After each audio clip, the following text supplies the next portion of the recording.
MP Kerry McCarthy, and this morning we're going to be talking about global food security, the environmental concerns surrounding food production. Well, I think people just need to be very much aware of the impact of the Western diet on the environment as well. I mean, some people will become vegans because of health reasons, some because of concerns about animal welfare. But I think increasingly people are beginning to look at the impact of industrialised farming and the fact that we just cannot sustain a Western-style diet.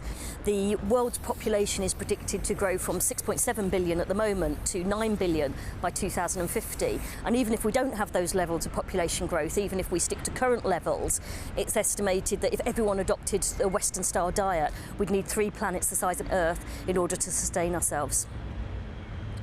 A vegan diet is very sustainable because on average it requires a third of the water and a third of the land to produce a vegan-based diet than it would to produce an animal-based diet. And that's because farmed animals eat much more protein than they produce. Most of the protein that they consume is used to actually to live, to keep themselves warm, to repair injuries, rather than to actually what you could describe as grow milk, eggs or meat. More water and land is therefore needed to produce cattle feed, for example, which leads to deforestation, scarcity of water supplies, soil erosion, and the pesticides have a damaging effect on the environment as well. So we need to explore ways that are less harmful and wasteful and have less impact on our environment and on our natural resources. Some people ask me, well, what would happen to farmers' livelihoods if we all moved to a plant-based diet rather than animal-based? But obviously if people did do that, they would still be consuming crops that are actually grown by farmers. So there'd be a role for farmers to play to move towards a more sustainable way of farming. I live in the countryside and I see how much of the land, its potential, is just not being used. I mean, in Hampshire, a lot of the land is devoted to stables and horses. So we could actually change the land use to benefit the wildlife, the planet, the animals and us. A lot of people ask me, would the landscape look monotonous without livestock? I mean, I could say that we've actually created an artificial landscape which was more diverse before, with trees and wildlife, and we would actually encourage the diversity of crops. We would be seeing orchards of nuts and fruit. We would encourage a lot of understory shrub layers of soft fruit, a great diversity of vegetables and cereal crops. It would actually be a much better mixture of crops instead of huge monocultures of acres and acres. Because of the diversity, you would get more habitat for the wildlife. It would actually encourage the wildlife, which is under a great pressure with the current conventional farming. The bees here are very important. They actually operate at much lower temperatures than honeybees. They come out earlier and they feed later, so you're getting good pollination. I know also here there are 3 species of parasitic wasp, which means that you have a reduction in caterpillar numbers, which cause a great deal of damage to cabbages and broccoli and kale, and hardly any damage is seen here. The hedgerows are kept very thick. They're not cut every year, so they're richer for wildlife, and they're also connecting annuals between the hedgerows across the fields, which act as beetle banks and wildlife corridors. What these methods do is that they actually benefit the biodiversity. You have more predators which keep a balance. You don't have the pest and disease problems. Could we manage on a plant-based diet in the UK? A lot of work being done with agroforestry is showing that we could have a lot of the crops growing here that we're actually importing at the moment. And a lot of things could still be grown outside. We wouldn't have to have heated greenhouses. And even just with the polytunnel like we're seeing here, it's surprising what you can achieve. We have now several stock-free, commercial stock-free farms like this one. We know that these methods work. Stock-free organic farming is a system of food production which excludes any animal byproducts or any dependence on animal inputs at all. It's not just about growing crops, it's also about the way we interact with what goes on, within nature around us. We've been doing it now for 15 or 16 years. It's working very well, people are very happy with it. I mean, it's nice to have people back on the land, working land, and everybody's more than happy to be doing it. We've developed a system of fertility building which relies very much on green manures, so we're using plants to produce nutrients which are fixed from the air to improve biodiversity and not relying on importing somebody else's land to support our fertility, which is what most conventional and organic production is dependent on.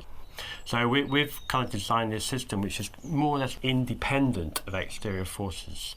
And because we're building carbon in the soil, this is particularly important, and a very small increase in organic content in the soil has a huge effect in terms of carbon entrapment. In fact, this is one of the biggest carbon sinks possible, soil. So it's not only good for animals, it's also very good for carbon capture, which is obviously good for climate change. So we're building organic material, and the only way to build organic material long term is through plants. You cannot do it through manure, because manure dissipates into the environment very quickly, it gets broken down. Whereas plants, they leave roots in the ground, which gradually decay and become carbon. In here there's actually 4 different types of green manure, 4 different plants, all doing slightly different things. But all building fertility, and the final outcome of this is a soil which is very friable, good population of worms, easily worked, doesn't take as much energy to work soil when it's in good condition, and very good for plant roots. So this forms the basis of fertility for future cropping. For future cropping, yeah. We grow a whole range of crops, 70 different types of vegetables. Almost 300 sowings a year, almost 1 sowing every day on average. So it's making the best possible use of land to feed people, which is really what farming should be doing. And I do very much hope that there will be a transition from the conventional type of agriculture we have now to a stock-free agriculture in the future. Right, okay. Thanks a lot. See you again. Welcome. See you later.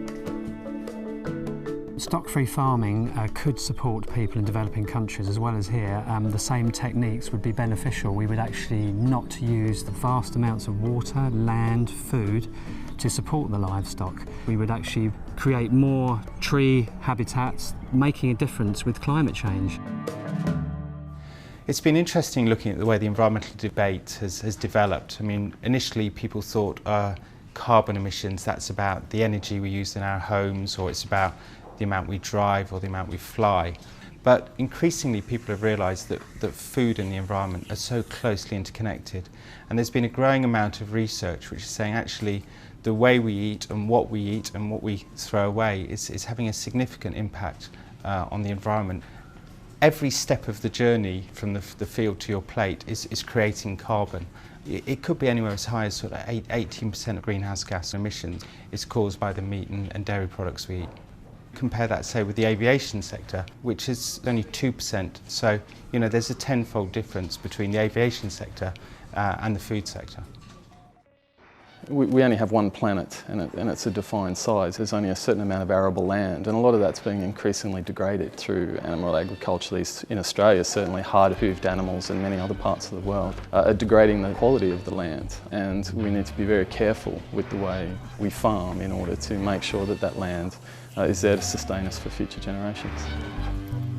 Cattle in many countries in the world outnumber the people. The cattle themselves produce a lot of waste, they require a lot of land. Methane is produced from them, which is a huge contributor to global warming, one of the most significant. And for every kilo of meat, an increasing proportion of dung goes onto the land. In the US, as the FAO report says, that's one of the primary causes of water table pollution. In the Amazon, the vast majority of deforestation is being used for cattle farming, and much of the remaining is for soya protein, which is used as cattle feed. So without this relentless drive to produce more meat, which is a high profit product, we would have more Amazon, which has been called the lungs of the world. In addition to its contribution to climate change, you have to look at species loss. You have to look at the native people who live there and so on. The number of birds, the number of animals that live in a given area of forest are essentially wiped out by it being converted to forms of agriculture. It's like someone going into the Louvre in France and just smashing it up. I mean, it's mindless and it's just so unnecessary, and we're destroying something that can't be replaced. There are a host of things we could do that will have a really significant effect on climate change as a society. Things that we're looking at are things like transport, our energy supply, and then you have the way we use animals. Given that global livestock production is causing more greenhouse gas emissions than all forms of transport put together, I think we're confronted with a question: do we totally re-engineer our energy and transport systems, or do we just give up eating what I think are often unhealthy and cruel products? There's also the case of fish stocks. Most of the major ways in which fish are caught are fairly unsustainable. We have things like drift net fishing, which is completely indiscriminate and catches every sort of fish in the ocean. Then you have trawling, which trawls the ocean's floor, reducing plant biodiversity, destroying reefs. And people often say that fish farming is a sustainable option, but actually an even greater number of fish are required to be caught from the wild in order to feed those fish. I have a number of friends who say, well, what if we raised animals in a more ethical manner? The Omnivore's Dilemma is a very famous book where that's his conclusion, is that he can move to the country and raise his own chickens and his own animals. It's a lovely concept if you like the taste of meat, but it's just not going to sustain 6 billion people and growing, which is the world's current population.